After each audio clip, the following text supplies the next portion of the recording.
Morning mga kawidil. Babagyo ngayon.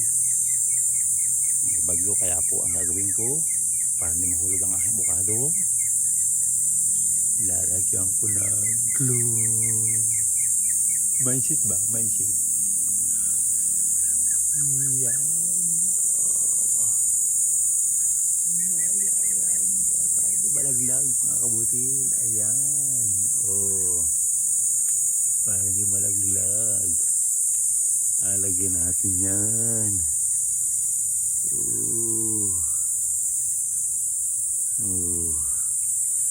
Yan. Sayang kasi mga kabutil.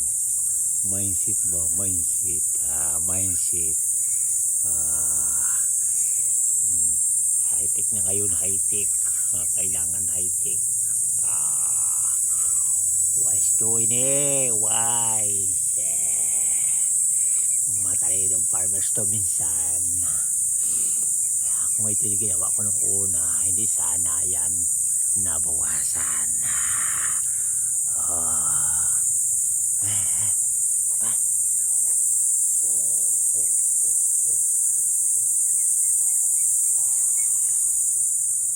Makita ko sa taas. Thank you for watching mga model. Wise ba?